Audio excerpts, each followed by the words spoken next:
Since being introduced in the 16th century by that famous Spanish priest and Grand Master, the Ruy Lopez has stood the test of time. You only have to look at the long list of distinguished Grand Masters who've utilised this opening with great effect. Bobby Fischer, Anatoly Karpov, Garry Kasparov, all world champions, all use the Ruy Lopez. Play the Ruy Lopez and you're playing real chess. I'm going to start with the line a6, bishop a4 and knight f6. The main line basically. And the move I'm going to recommend is d2 to d3, which has the big advantage of avoiding the feared weapon, the Marshall counter gambit, as well as Karpov's favourite defence, the Zaitsev variation. It's a great way to play pure Lopez positions without having to learn reams of theory. Next on the list are the very early d6 variations, the so-called Steinitz. This is quite a flexible way for black to play. He sometimes plays bishop d7, sometimes plays bishop g4. He often even goes g6 and bishop g7 and knight e7. However, don't worry about the Steinitz. There's a price to pay for all of black's slow manoeuvring. White can quickly power through in the centre with d2 to d4, giving black lots of problems, as we'll see later. After that, it's tactics all the way, as we face the Schliemann head on.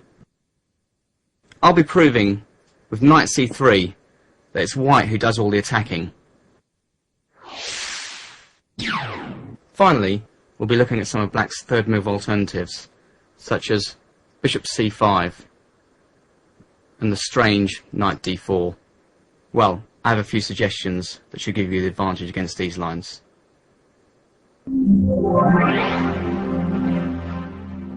This position has been witnessed literally thousands of times, both at club level and at Grandmaster level.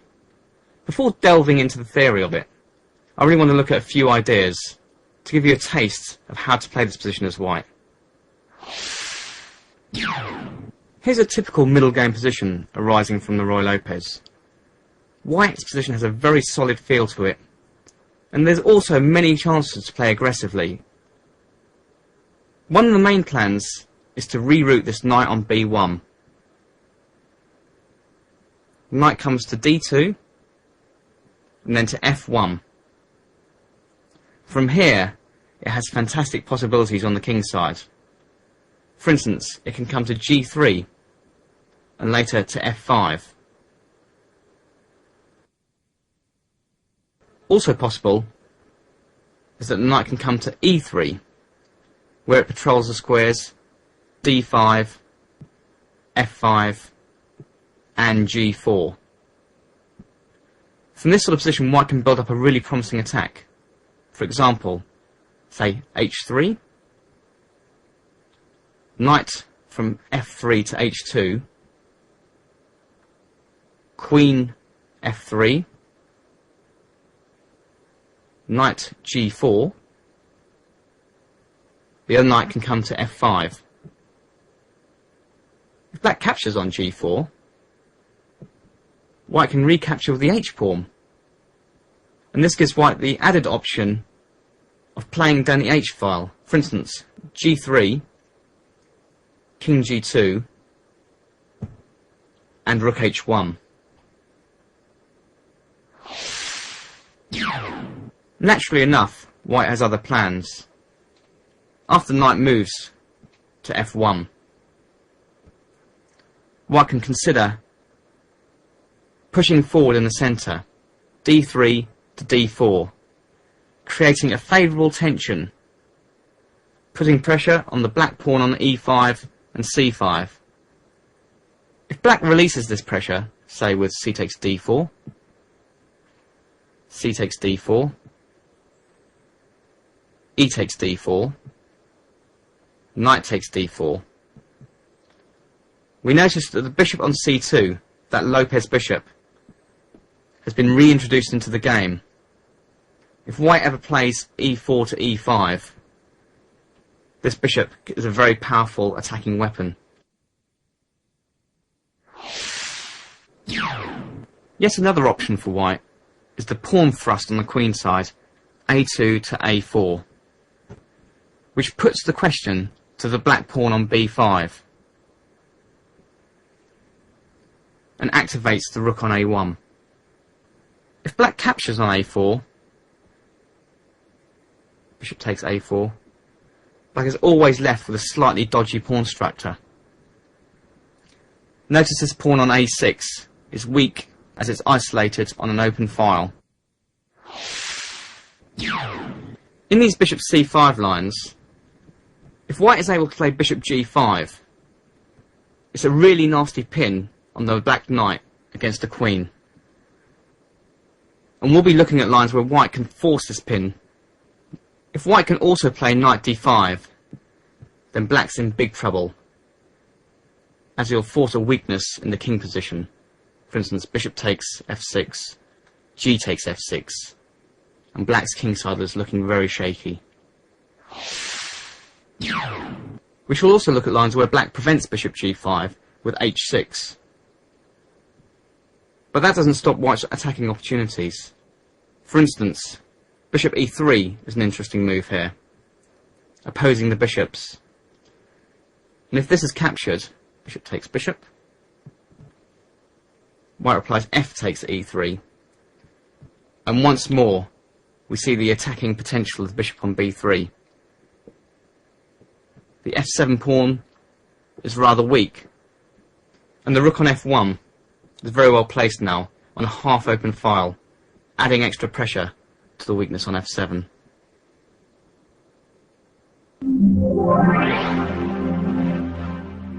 Black's most popular move here is pawn from a7 to a6, attacking the bishop on b5 and immediately putting the question to it. Okay, bishop a4, keeping the pressure along this diagonal from a4 to e8. And now, again, black has a few replies. We'll be looking at them one by one, but certainly the most common reply here is knight to f6, attacking that pawn on e4. Okay, the main move here for white is actually simply to castle, to ignore the threat. But in fact, I'm going to recommend a different move. Pawn from d2 to d3, simply defending the pawn on e4. This cuts out a lot of black's nasty knight takes e4 lines. In fact, white's already threatening to do bishop takes c6, d takes c6, knight takes e5.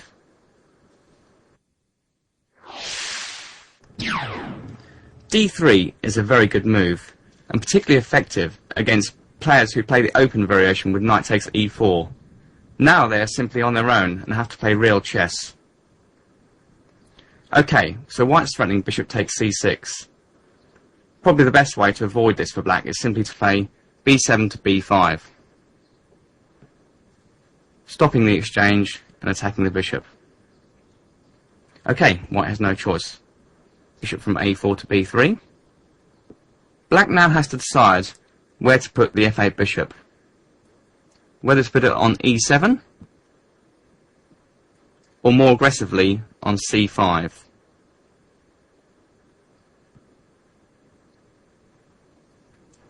We'll look at bishop e7 first. White castles, and black follows suit. And now comes a very important move, a slightly mysterious looking move, but very good all the same. White plays rook from f1 to e1. What's that rook doing, just defending that e-pawn? Well, we shall see later in the game. One very good point is that black would like to play the advanced d7 to d5, staking a claim in the centre. But here it simply loses a pawn. E takes d5, knight takes d5, knight takes e5, knight takes e5, rook takes e5, and white is simply a pawn up. This is similar to a martial gambit, but just simply a much better version for white. In particular, with the pawn already on d3, white is ready to develop his queenside in a much quicker way than normal. Black has to be content just pushing his d-pawn one square, pawn to d6. White now plays c2 to c3, another important move, which supports the later advance d3 to d4 in the centre. Also, and we shall see this as an important next move, it gives the bishop a retreat square to c2. We are now following my game against the Russian Grandmaster Rashid Ziadinov from Dublin, 1991. He played a very common move here, knight from c6 to a5, attacking my bishop. Right, so as we said before, the bishop now can retreat to c2. It has to be said that that bishop on c2 looks slightly passive at the moment, but just wait and see. Later on in the game, it really comes to life. Indeed, if white now were to play d3 to d4, gaining space in the centre, say black captures, he takes d4, c takes d4, white would be ready to push on with e4 to e5, and suddenly the two bishops on c2 and c1 point menacingly at the black king. My opponent played c5, also a very common move, gaining space on the queen side and staking a claim in the centre. Okay, now I've played knight from b1 to d2, the start of that very well known manoeuvre. It's heading to f1, and then a choice, g3 or e3.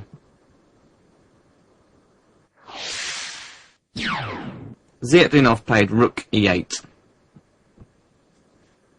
I brought my knight back to f1, on with the plan. And now my opponent played bishop to f8. And now it becomes apparent what black's doing. The rook on e8 now protects the pawn on e5. And black is now ready to push on with d6 to d5. If black can achieve this advance, many of his worries in the opening are over. If you look at these pawns, b5, c5, d5, e5. It's a very strong pawn front. I'll stop black from playing this with bishop to g5, pinning the knight to the queen. Okay, black can still play d5. But after bishop takes f6, black would now have to capture with the pawn. I don't like the look of this at all for black. His king is in real trouble on g8. White has an open line on the g line to attack it, and his pieces can come out and occupy the holes left in the black king side. For instance, knight from f1 to g3, knight from f3 to h4 onto f5. This looks a very, very menacing position for white. Black played h6, attacking the bishop. Well, I kept this nasty pin with bishop to h4. Black could play g5, but once again, after bishop g3, square f5 is looking very, very weak. White could play a later knight e3 to f5, a very promising outpost for the knight. Instead of g5, my opponent played bishop to e6, a very reasonable looking move. In fact, this is all pretty standard stuff at the moment, for both sides. Black has played rook e8, bishop f8, knight a5 and c5, trying to get some queenside counterplay. And white has manoeuvred his knight to f1. The bishop has come out to this nice diagonal, the h4 to d8 diagonal. And now white has to make a choice about his knight on f1. Where does it go? Well, in fact, it's quite an easy choice. Knight g3 would just simply be a mistake here. Now, in fact, black can play g5. And it wins the bishop on h4. Instead, I played knight to e3. This is a very nice centralised square for the knight. Notice it controls the square d5 and f5. And also, sometimes it can come out to g4.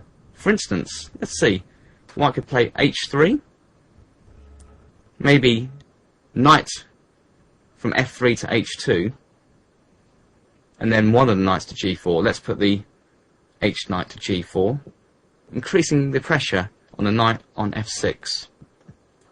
We could increase it even further with a move like queen to f3. Perhaps the knight on e3 could go to f5.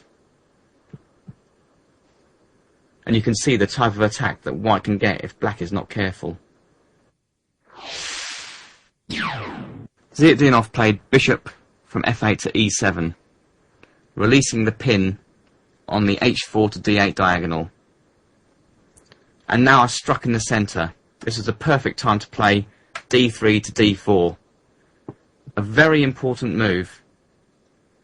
White has all his pieces harmoniously placed. The bishop on c2, the knight on e3, the knight on f3, the bishop on h4, the rook on e1, the queen on d1. Well, okay, the rook on a1 is not doing much at the moment, but we'll see later on in the game what that does. Incidentally, white simply threatens to win a pawn here. D takes e5, d takes e5, knight takes e5. It's actually quite a problem for black to defend this pawn. For instance, the natural looking knight to c6 walks into d5, forking the knight on c6 and the bishop on e6, and just winning a piece for white. My opponent tried to relieve his position through exchanges with knight to g4. Okay, I took on e7. He took with the rook. And now I played d takes c5. Zietdinov recaptured. And here I played a very powerful move. Knight from e3 to d5. This is a very good move to look out for. The knight on d5 occupies a very good outpost. It's very difficult for black to remove this knight. Okay, he could capture it immediately, but after bishop takes d5, e takes d5, we now see the power of the Lopez bishop on c2 along this important diagonal from b1 to h7.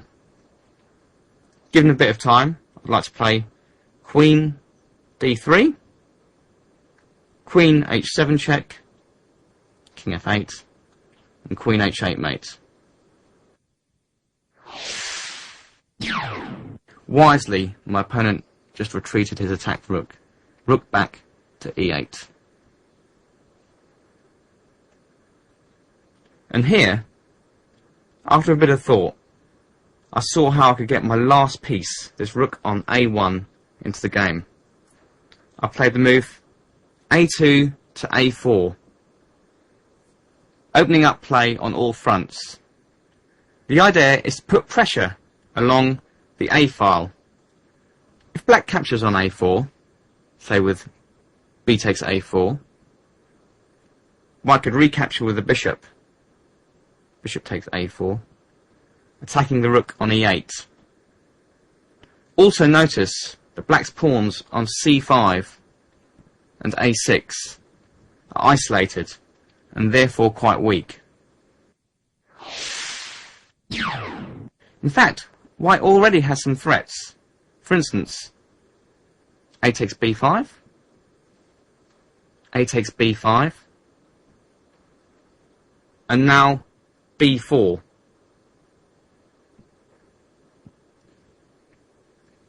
And if the knight retreats, say to C6,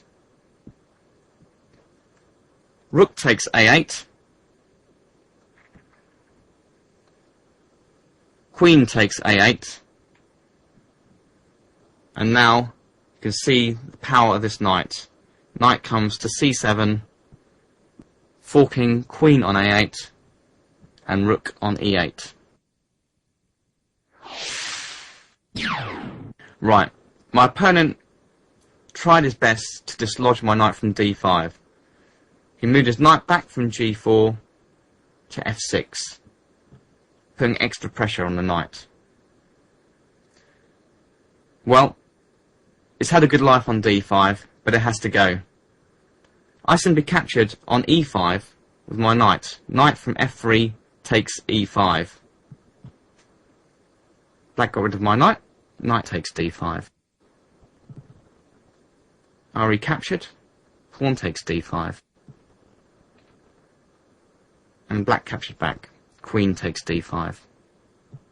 Now, you will have noticed that the position has opened up somewhat. And this can only be good for white here. Let's compare the value of the relative pieces.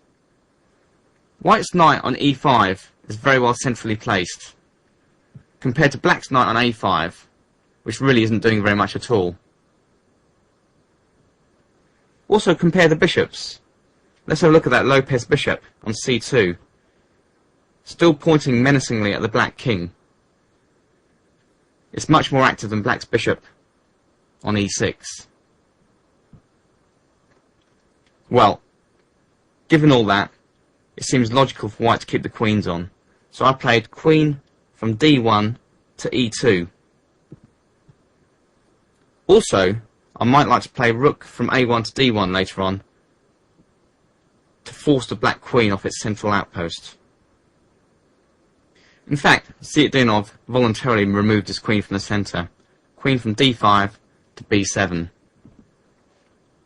And I took full opportunity here. I went queen from E2 to D3, threatening queen H7 check.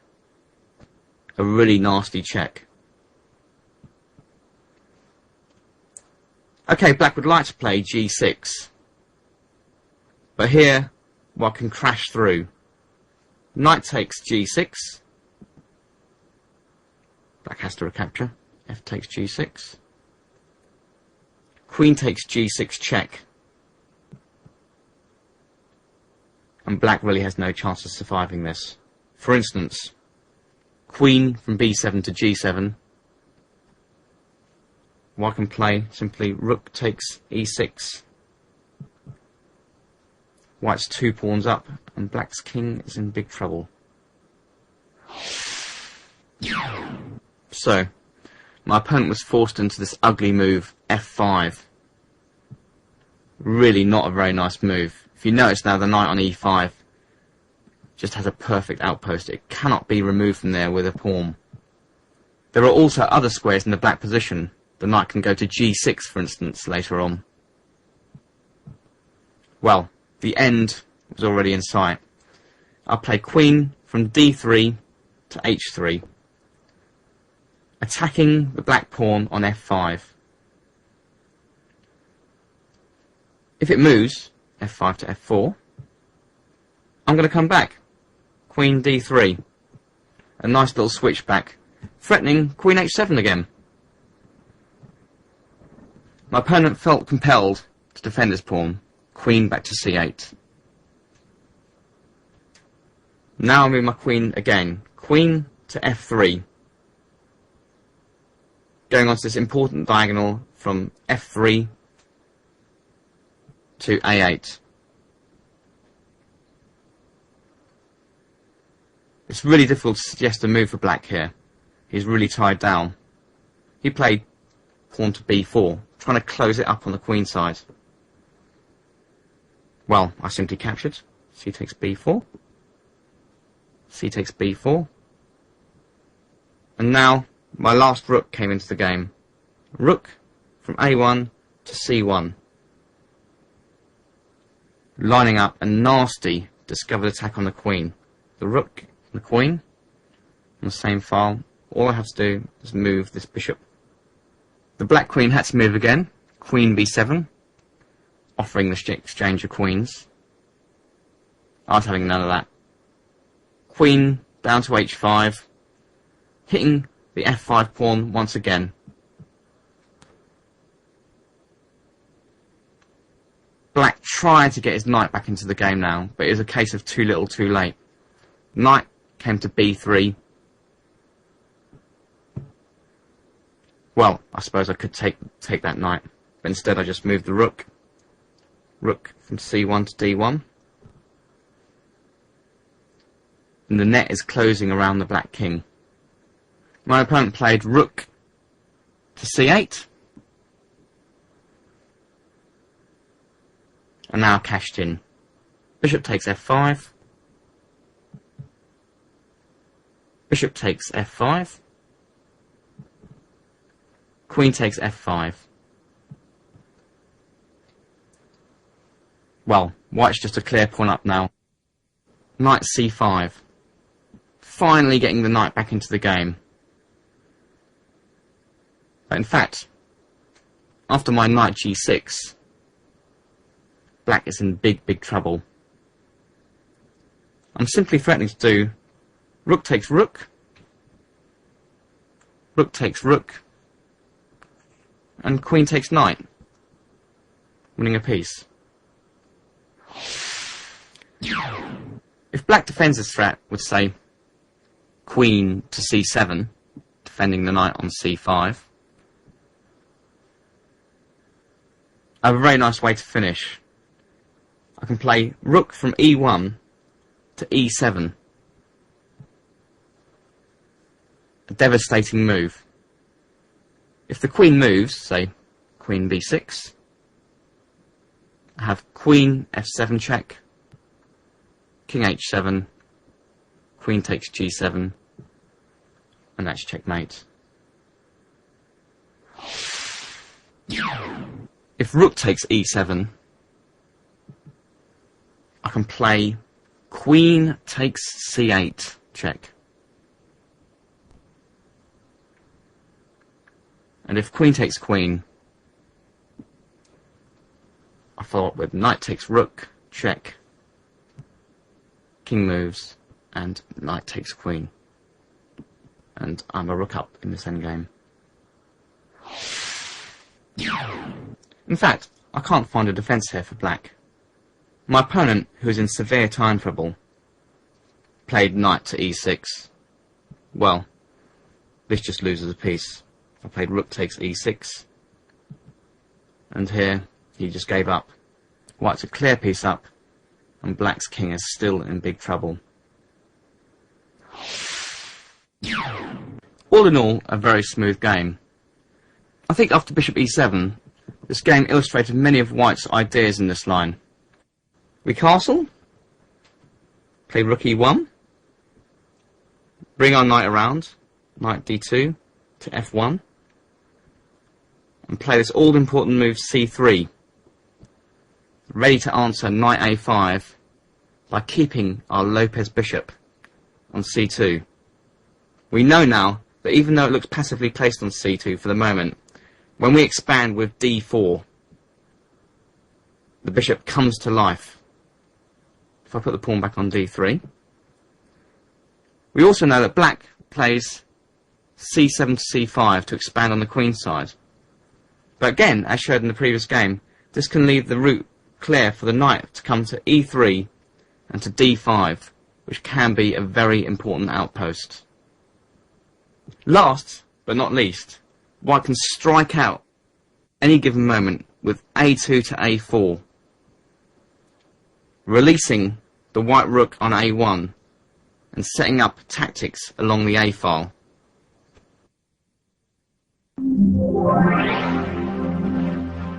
It's time to take a look at bishop to C5. A more aggressive posting for the bishop, bearing down on F2.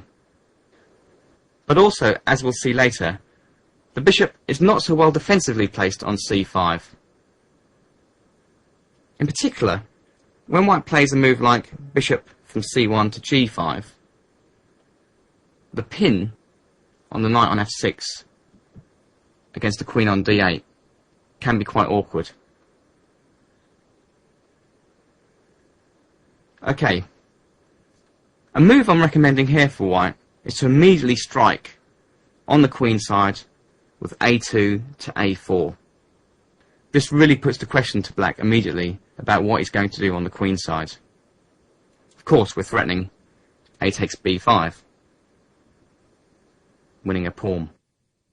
One option for black is to push his pawn to b4. Well, that's okay, but after knight to d2,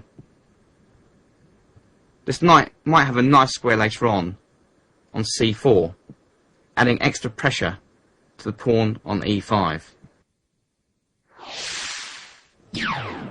A more natural way to proceed is bishop to b7, defending the rook on a8 and preventing white's threat of a takes b5. White castles, and black plays pawn to d6, giving added protection to the e5 pawn, thus releasing the knight on c6 to maybe go to a5. Now, in the last game, white played c2 to c3.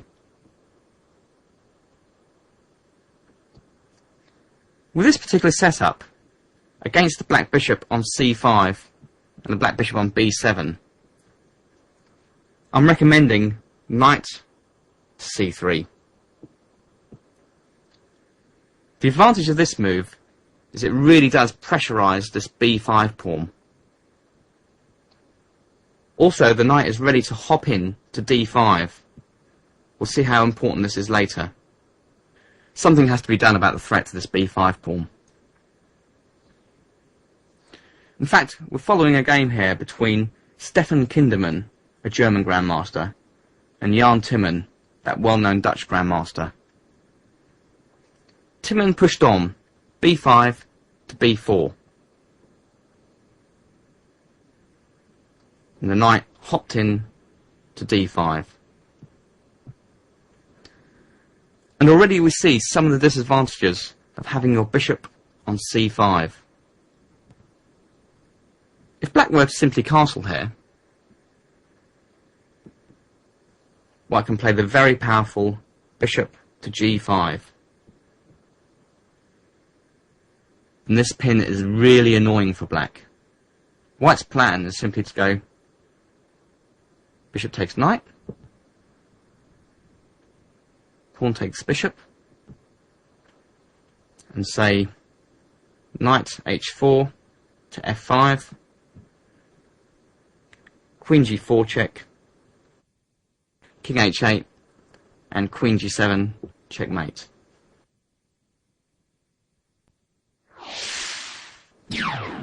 So Timman felt obliged to prevent bishop g5. Pawn to h6. Now here Kinderman played a very unusual move, but I think it's a good one. He played his pawn up from a4 to a5. This is a very deep positional move. One of the ideas is to isolate this pawn on b4. If we go back, black would really like to push his pawn to a5 to give this pawn added protection. But when white plays a5, this pawn on b4 can be a target. Another idea is that this pawn on a6 is now fixed on a light square, and this could become a target later on in the game. For instance, the white bishop could come to c4 and attack it. It doesn't look very much at the moment, but it can become very important later on. In this position, Timman now could castle. Well, what do we do now? Yep, it's that usual move, c2 to c3. There's a couple of mysterious moves in this game, and Timon plays the next one. He plays his rook from a8 to b8, possibly thinking about some play along the b file later on. And now I played a very interesting idea. He played his bishop from c1 to e3, offering the exchange of the dark squared bishops. Black captured on d5, and Kinderman recaptured with the bishop, of course. Timon took on e3, and now we see the point. F takes e3. Once again, the Lopez bishop on d5 has turned out to be a very active piece. Also, watch out for this rook on the half-open f-file. Black's pawn on f7 is going to come under severe attack. Well, naturally Timon tried to exchange more pieces. Knight from c6 to e7, offering the exchange of bishops. But no. Kinderman played bishop from d5 back to c4. Now this is what I was talking about earlier. This pawn on a6 is attacked by the bishop on c4, and it means the bishop on b7 is quite restricted in its movements. Well, black has to do something about his pawn on b4, so he played pawn from c7 to c5, defending it. C takes b4, C takes b4, and now a very nice move, queen from d1 to b3, adding further pressure to black's pawn on f7. Well, already white's got a very nice position here. Just look at the queen and the bishop battery along this diagonal. The white rook on f1 is active. He has a stronger pawn centre on e4, d3 and e3. Added to which black has to always worry about this pawn on a6. Let's see how white used all these advantages to finish black off. Timon played the natural enough looking knight from e7 to c6. But this in fact allows a winning combination. Bishop takes f7 check. Okay, black must recapture. Rook takes f7. And now knight to g5. Winning that pinned black rook. Okay, Timon took the knight. Queen takes knight. Queen from b3 takes rook on f7 check. King h8. And here white played the quiet but devastating rook to f3. It looks as though black should be able to put up some defence here, but in fact there's nothing to be done about white playing the other rook to f1 and then rook to g3 with a mating attack. Timon tried queen d8, but this was really no answer.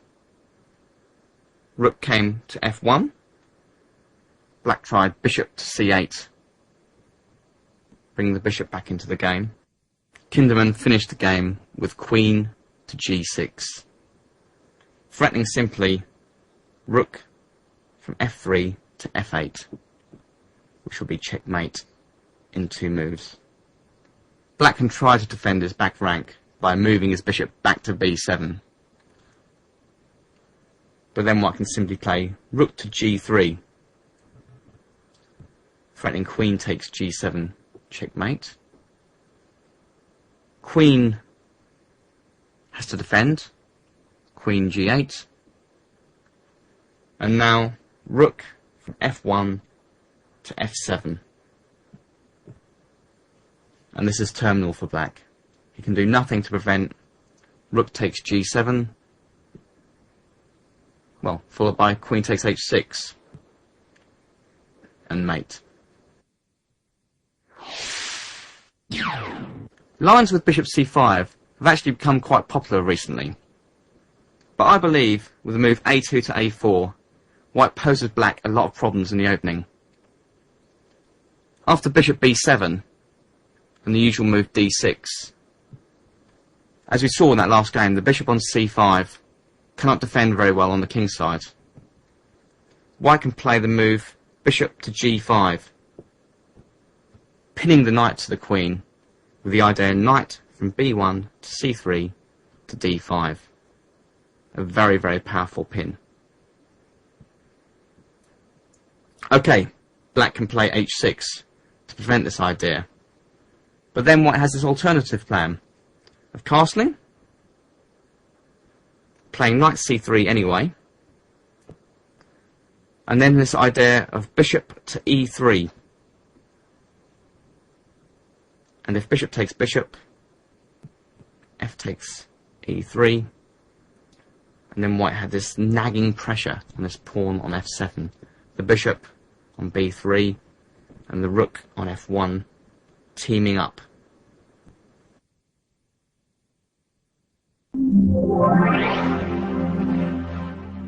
Perhaps before looking at other lines with a6, I should mention another popular black move, and that is knight from g8 to f6, the so-called Berlin defence. Well, what I would recommend here is simply just to play d2 to d3, reaching a very similar position to what we did before. After, say, d7 to d6, white can play in the same way. c2 to c3, bishop to e7, castles, black castles, and now the same plan, rook e1. It really doesn't make much difference whether black's played a6 or whether he hasn't. In fact, the game could transpose here with a6, bishop a4, b5, bishop b3, and we're back to the main line. In any case, white can look forward to the usual plan, knight d2, knight f1, and then d3 to d4 with knight g3 or knight e3. Simple stuff.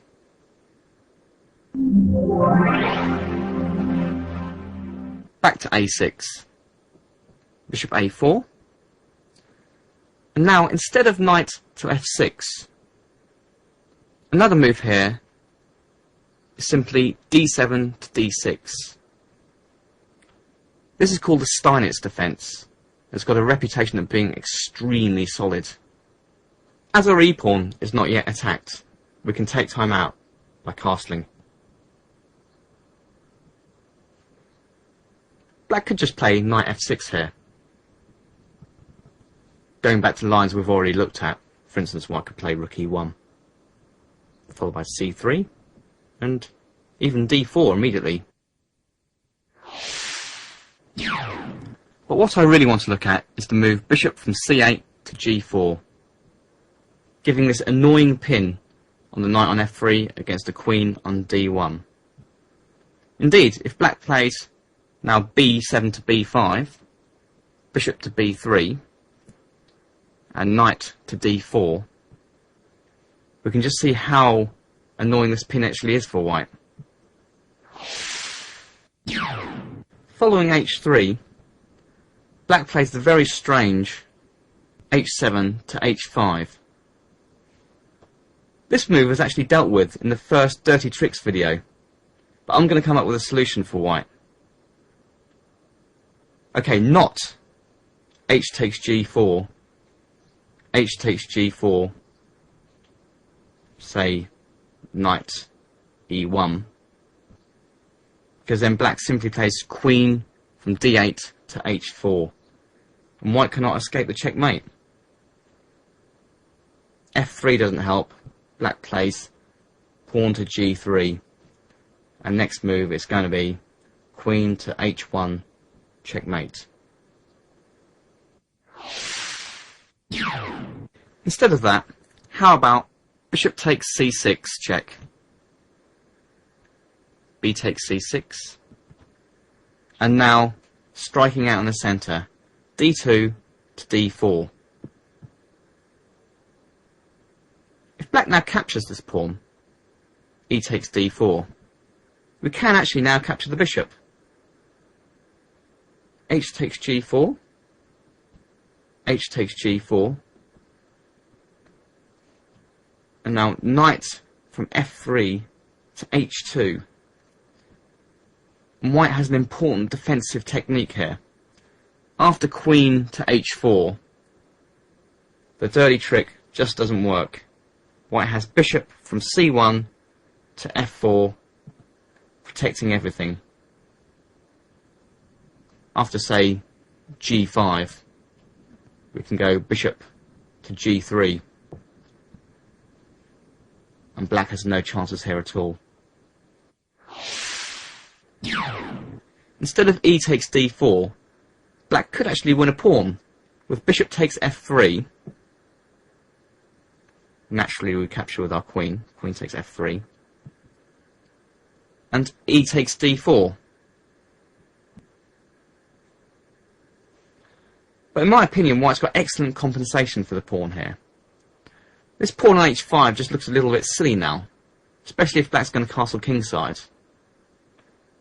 So we play something like rook d1, just to attack the pawn. Black defends with c6 to c5, and now something like c2 to c3, just breaking the position open. Black captures.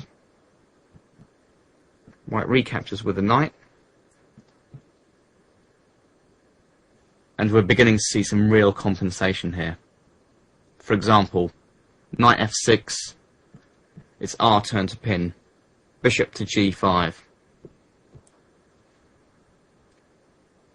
Bishop e7. And now e5. It's a very strong move. Black cannot capture on e5. This leaves the queen on pre on d8. And after knight d7, bishop takes e7. Black is forced to capture on e7 with the king, because if queen takes e7,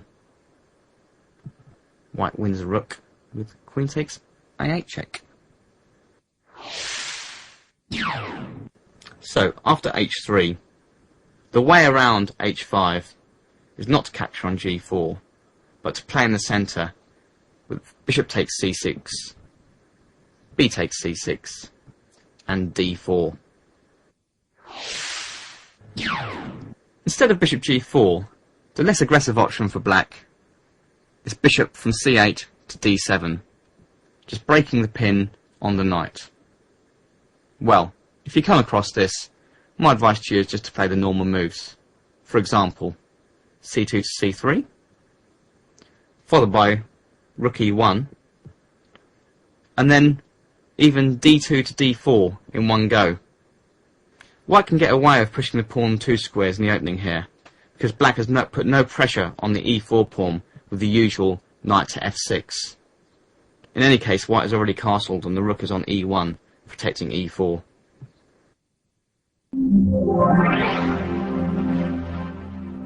Yet another way for black to develop here is to play g7 to g6. The obvious idea of fianchetting the bishop on f8 to g7. Well, white will continue as normal, castling.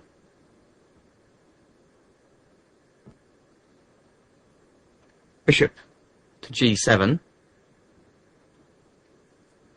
And once again, white continues with the plan. c2 to c3. Notice again that as black hasn't put much pressure on e4, we can aim for the immediate d2 to d4 advance. Black plays d7 to d6, and now d2 to d4, putting immediate pressure on black in the centre. Bishop comes to d7, breaking the pin, and rook f1 to e1. We're actually following a game between Anatoly Karpov and Boris Spassky from 1986. And this is a model game by Karpov on how to play against these g6 systems. Spassky played knight g to e7. His idea is to castle and playing King's Indian fashion with a timely f5. But we'll see how Karpov gets around this. Okay, normal here would be a move like knight to d2. But in fact, this here would lose a pawn. E takes d4 would actually win a pawn for black. So Karpov played bishop to e3, defending d4. Black castled, and now came knight bd2. Spassky played the very sneaky queen e8 here, which actually threatens to win a pawn. Black's idea is to play knight from c6, takes pawn on d4. And if bishop takes bishop on d7, black has the intermezzo, knight takes f3, knight takes f3, queen takes d7. Well, Karpov was always going to spot that. He dropped his bishop back to b3, where it occupies a very nice diagonal. Spassky now played a very unusual move, but it does have its points. Pawn from b7 to b6. Well, we'll see the idea of that in a minute. Karpov took on e5, d takes e5, d takes e5, and now we do see the point of b6. It prevents the bishop on e3 reaching an annoying square c5, which pins the knight to the rook. Karpov played the move knight to c4, also a nice move, putting added pressure on black's pawn on e5. Notice also that the white rook is on the same file as the black queen. This becomes very important later on. Spassky played king from g8 to h8, moving it from this dangerous a2 to g8 diagonal where the bishop is posted. And Karpov played another sneaky move. Queen from d1 just slid one square to c1, perhaps with the idea of playing bishop from e3 to h6 to exchange those dark squared bishops and leaving the black king in a weaker position. Then came bishop to g4, attacking the knight on f3. And here Karpov surprised Spassky with a very good move. He simply played knight to g5. It looks as though that knight's going in no man's land, but we'll see the point of it in a minute. Spassky simply attacked the knight with h6, but then came Karpov's point, h2 to h3, ignoring the threat and attacking black's bishop. Let's see what happens if black takes the knight. H takes g5, H takes g4, and this position is very favourable for white. In particular, the black king looks very strange on this open H file now. For example, if black defended g5 with f7 to f6, white has the very nice plan of g2 to g3, king g2, and rook h1 check. This would be absolutely disastrous for black. King would have to go to g8, and then we would have a killing discovered check. Knight from c4 to d6 check, winning absolutely everything. You can understand why Spassky avoided this. Instead, he played his bishop back to d7. Karpov also retreated, with knight from g5 back to f3. Now, the addition of these moves h3 and h6 actually help white. In fact, the h6 pawn is attacked by the bishop and the queen. So Spassky has to waste another move with king h7. So all this time Spassky has been trying to play f7 to f5, and all the time Karpov's given him something else to think about. Karpov now played a2 to a4, a typical Karpovian move. His idea is to play a4 to a5, forcing the black pawn to make a decision. If it takes on a5, or if it goes b5, it leaves that c5 square open we were talking about earlier. The bishop from e3 can go to c5 at some point with an annoying pin. It's a lovely square for the bishop, that is. Spassky went for it. He finally played f7 to f5. Unfortunately for him, this was just what Karpov was waiting for. He took the pawn. Spassky recaptured back. g6 takes f5. Just to keep this pawn front on e5 and f5. This pawn front looks as though it could be quite strong, but Karpov demolished it immediately. Knight on f3 takes e5, sacrificing a piece. Black has to recapture. Knight takes e5. Knight takes e5. Bishop takes e5. Now here it comes. Bishop on e3 takes pawn on h6. And black's position is in a total wreck. His rook is attacked. The bishop on e5 is attacked. White's bishops just hover around the black king, which is looking really, really weak. Spassky managed to hold on for a few more moves, but really the result was never in doubt. One example I could give you would be bishop from e5 to g7. He didn't actually play this. Bishop takes g7. King takes g7. Queen g5 check. And it's the end. The knight cannot really interpose because the rook attacks the queen. And if king h7, we have rook takes e7 check. And black is losing everything. The main problem for black in these g6 lines is he only has really one idea. That's to play f7 to f5. As long as white watches out for this idea, I think he gets a good position. Well, let's just try it here, for instance. f7 to f5. White can just liquidate the centre. Pawn takes pawn. Pawn takes pawn. Pawn takes pawn. Pawn takes pawn. And now the white pieces can flood into the game. For example,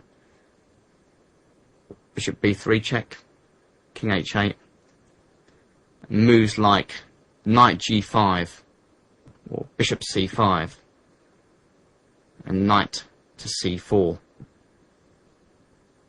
and even queen h5. Even though Spassky was very careful about playing f7 to f5, it still turned out to be too risky, as Karpov showed.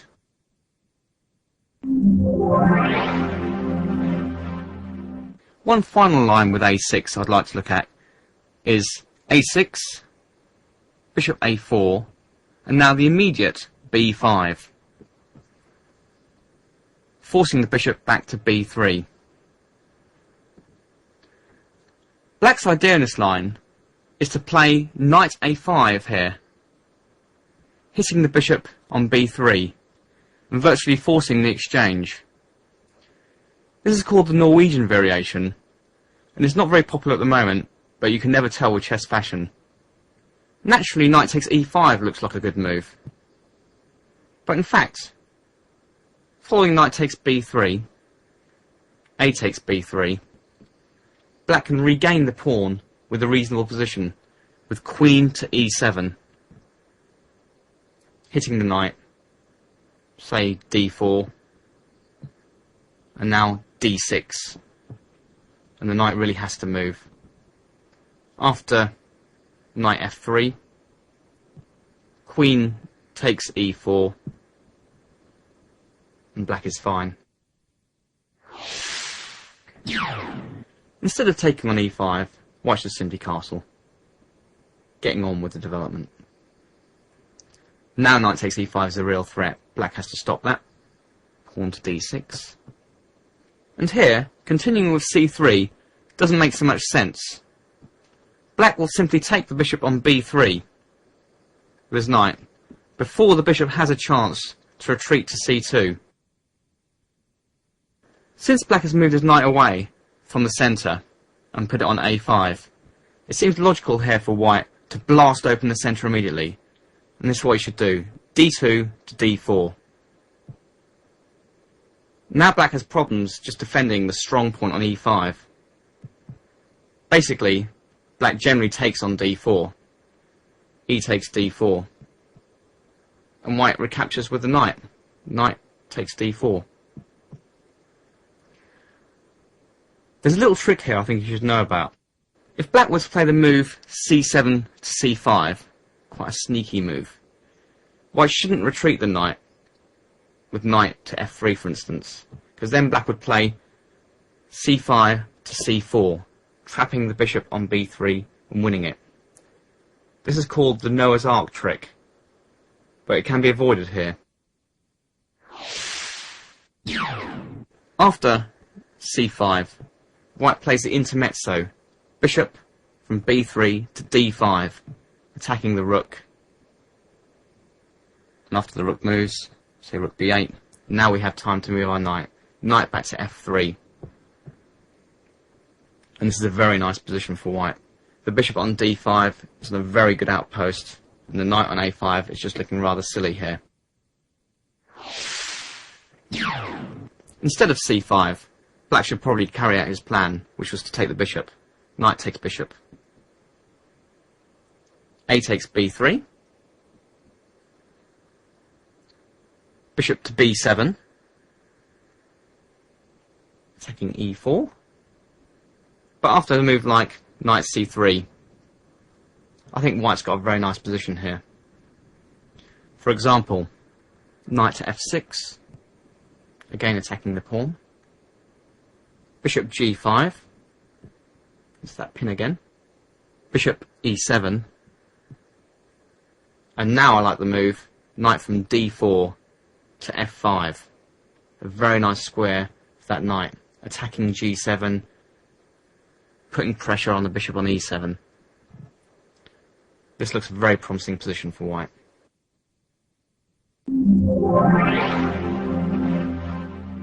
Now we come to the Schliemann defence, f7 to f5. The most aggressive and controversial defence against the Ruy Lopez. And to be fair, this defence has actually put a few people off playing the Lopez. I don't agree with this at all. Okay, you're up against a different kind of animal altogether. He's going for it immediately, in a King's Gambit fashion. White has a few replies here, but my advice to you is to be bold, play the best move. Knight to c3. There's quite a bit of theory on this move, but you're backed up by the truth, and that is, white has a good position. After knight c3, black's most principled move is f takes e4. Knight takes e4. And now d5. Putting both the pawns in the centre. White has to play extremely aggressively from here. For instance, knight g3 would just be an admission of defeat. Black's pawns in the centre. Give him a good game. Instead of that, we charge into the complications. Knight takes e5. Okay, black has to take on e4, it's the piece. And white takes on c6 with the knight. This is a critical position for the Schliemann defence, and has been seen in many games. Black's got three possible moves here. The first possibility, and the worst one in my opinion, is simply to recapture. B takes c6, bishop takes c6 check, forking the king and the rook. Okay, black can play on with bishop d7. But now, queen h5 check. This is always a very useful move. Now, not g6. White has queen e5 check, forking king and rook. Black has to play king e7. Queen e5 check. Bishop e6. Well, probably simplest for white here is just to capture the rook. Bishop takes rook. Queen takes bishop. And just capture another pawn. Queen takes c7 check. Okay, let's see the material situation. White has a rook and 3 pawns for 2 minor pieces, which in itself is a good thing. Also, the black king is still looking rather shaky. No one really plays this line for black, and you can see why. The most common move in this position for black is the counter-attacking queen g5. A very sneaky move, hitting the bishop on b5 and also the pawn on g2, and not fearing any discovered checks with the knight on c6. Well, this bit you have to learn. White's best move here is queen to e2, defending the bishop on b5. There's a nice trick here. If black grabs the pawn on g2, white turns the tables. Queen h5 check, g6, queen e5 check, king goes to f7, and now a very nice checkmate. Knight from c6 to d8, and that's checkmate. Black avoids all this with knight to f6, controlling the h5 square and also protecting the e4 pawn. White has got a few moves here, but the move I'm recommending is f2 to f4, sacrificing the pawn back to gain time on the black queen. Black takes, queen takes f4, and now comes the other pawn, d2 to d4, unleashing the bishop on c1 on the queen on f4. The most usual move here for black is to give a check. Queen h4 check, g3, and now queen to h3, preventing white from castling. This is a very important position. Okay, white has a couple of choices here. One solid way of playing the position would just be to go knight from c6 to e5 check. Black blocks with c6. Now white retreats with the bishop. Bishop to c4.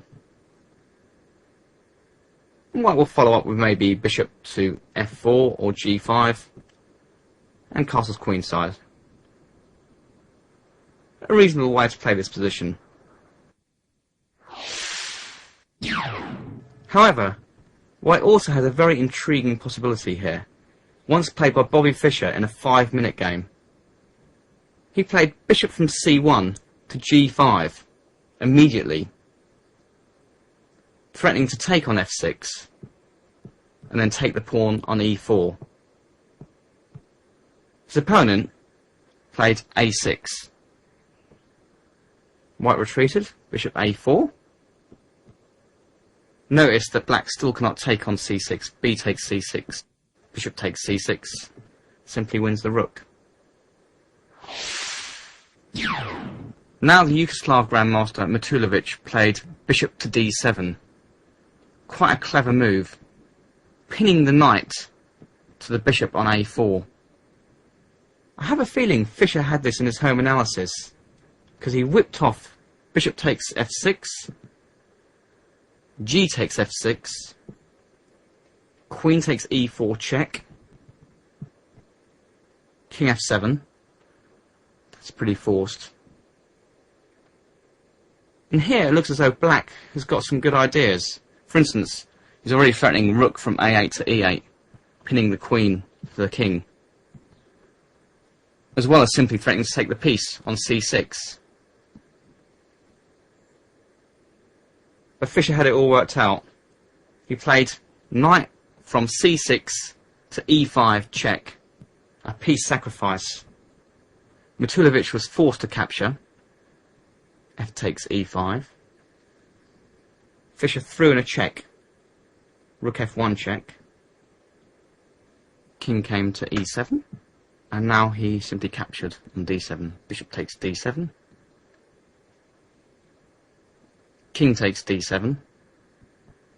And now rook f7 check. King e8. Rook takes c7. Now, as I said before, I have a feeling this is part of Fischer's home analysis. It really could be that deep. Black's a piece up, but his king is in all sorts of trouble on e8. White's going to castle queenside and plough through the centre. The game continued. Bishop d6. Rook takes b7, snatching yet another pawn. White already has 3 pawns for the piece. Rook to c8, stopping queen c6 check. Now white castled. Queen takes h2. That somehow looks a bit too greedy. D takes e5. The bishop retreated. Bishop to e7. And now, despite it being a blitz game, Fischer rattled off a checkmate, starting with rook takes e7. King captured. And queen to b7 check. This is a forced checkmate. If the king goes to the back rank, we do queen takes rook check. It's all over. Instead of king e8, black marched his king up to e6. But white checkmated with queen d7, king takes e5, queen d5 check, king f6, rook f1 check, king g6, queen e6 check, king g5, rook f5 check, king g4, rook f4 check,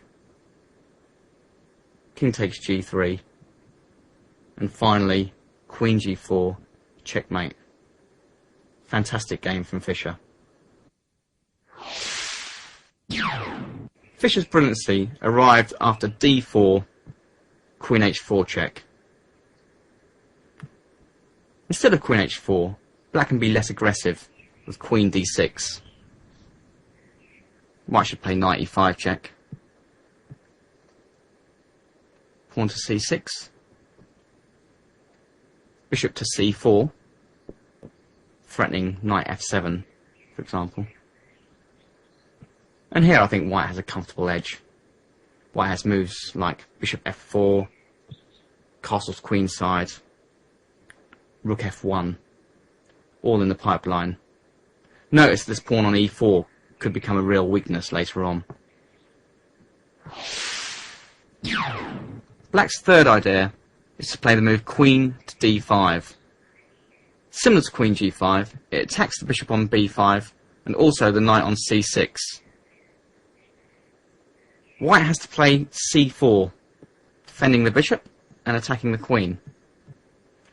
Black now retreats the queen back to d6. This line has been played by a few aggressive grandmasters, for instance Jeroen Piquet of Holland. But in a game against Jan Timman, he came unstuck. There's a few moves here for white, but Timman played queen to h5 check.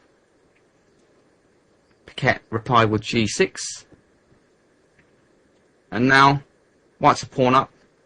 Let's whip off those queens. Queen e5 check. Black exchanges, queen takes queen, knight takes queen, and c6. Bishop has to retreat to a4, and black develops his light squared bishop to e6. Now, white's a pawn up here, but it has been believed that black has some compensation for the pawn. This game overturned that assessment. Timman played the move d2 to d4, opening up the bishop for quick development. Piquet took en passant, he takes d3. And now, instead of recapturing on d3 with the knight, Timman played an excellent move.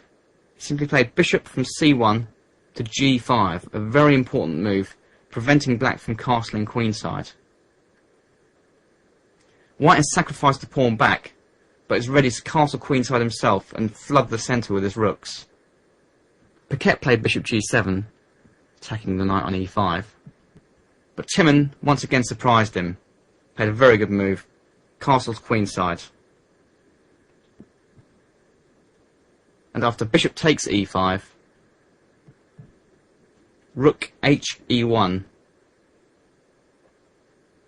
skewering the two bishops and winning one of them.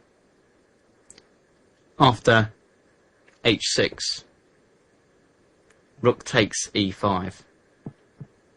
White had a very promising position and won shortly afterwards. Knight c3 is a very forcing move. White's saying, I'm threatening to take on f5. So black has to make a decision. If knight f6, well, I think we do. Just take on f5. A pawn's a pawn. If black now pushes on, we have the move knight from f3 to g5, attacking another pawn. This position looks good for white. For instance, if d5, we can again hit the pawn chain with d2 to d3. And if the knight is attacked, h7 to h6, we can simply come into e6. Bishop takes e6, f takes e6, and here white's a pawn up and with a very nice position. Instead of knight f6, black could try the tricky move here, knight to d4. But I don't really believe it. He's already moved his knight twice, as well as moving the f-pawn. Just sensible moves here will do the trick for white. Bishop c4, for instance. And if c6, castle's kingside. White's getting a very nice development advantage. Note that if black plays f takes e4, he really starts to suffer. Knight takes d4, e takes d4, and now queen to h5 check. g6 allows queen e5 check, forking king and rook, while king e7 allows a snap mate in one, queen e5, checkmate. This is why, after knight c3, black invariably captures on e4. Knight takes e4, and now the wild d5. We've already seen that you don't have to be worried about this. But I should also mention, finally, that black has another move here, and that is knight from g8 to f6.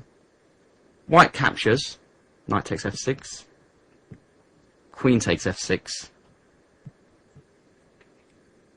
And now, the best move in this position is queen to e2, d6, d4. And black's starting to suffer already. Probably best in this line for black is to actually sacrifice the pawn with bishop e7, bishop takes c6, d takes c6, and now knight takes e5.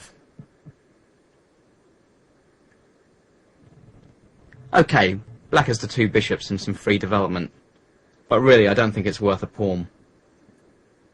For example, castles,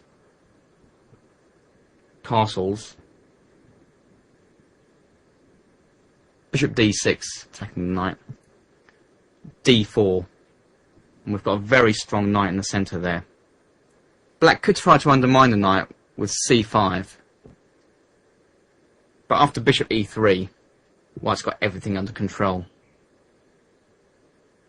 For example, bishop takes e5, d takes e5, queen takes e5, queen c4 check, regaining the pawn on c5. Summing up, the Schliemann is very popular at club level and can seem a daunting defence to have to face. However, once you've learnt these lines on knight c3, I believe it's white who really has all the fun.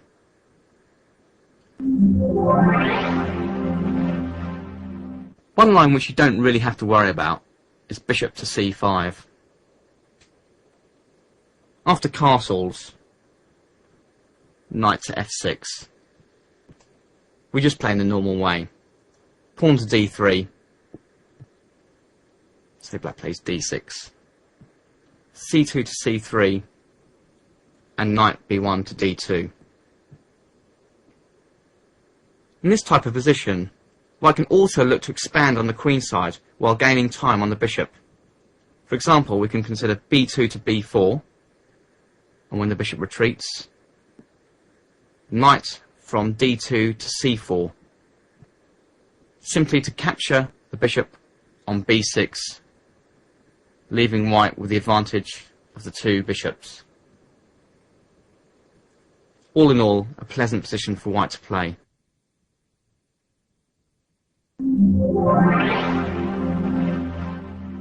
Out of all black's possibilities on the third move, perhaps the strangest is knight to d4, the so-called bird's defence.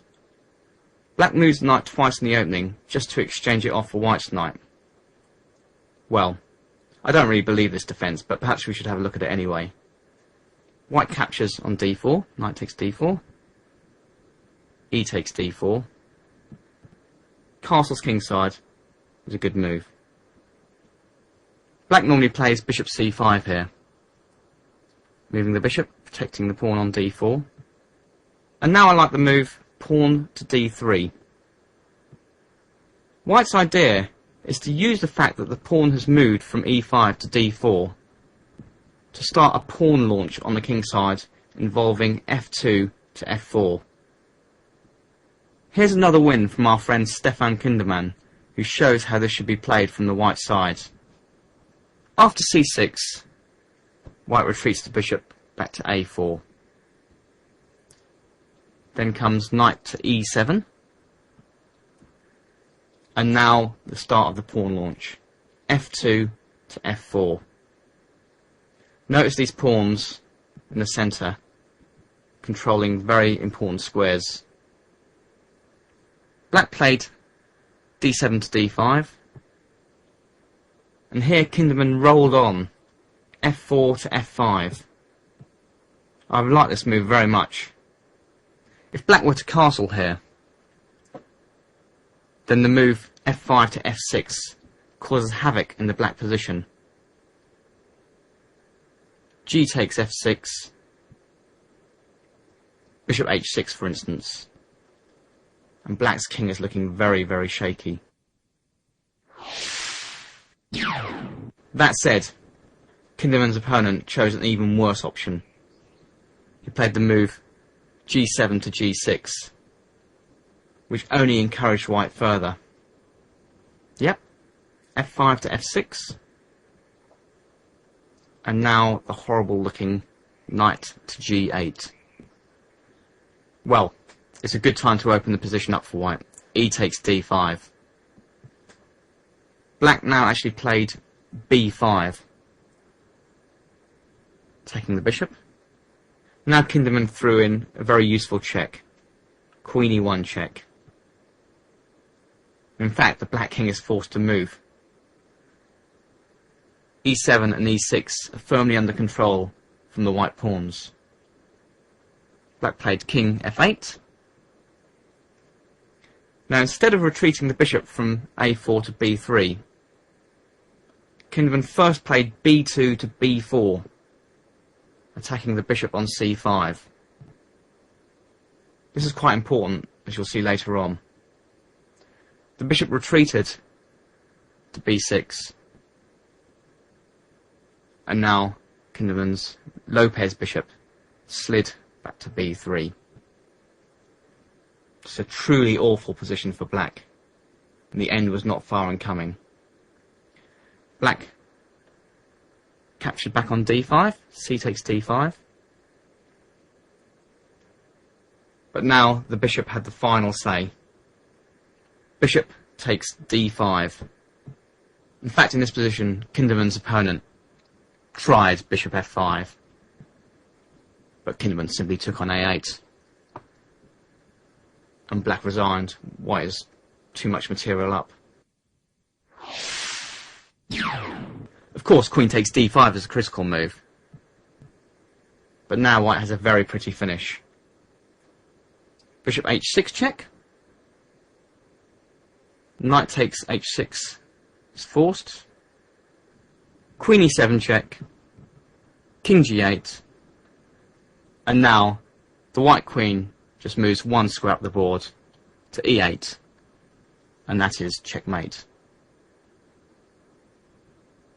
A particularly devastating finish. As you've seen throughout this video, the Lopez produces a wide variety of positions, and this can only be good for your development as a chess player. Remember, don't be daunted by all of black's defences. The Lopez is the best answer to 1e5,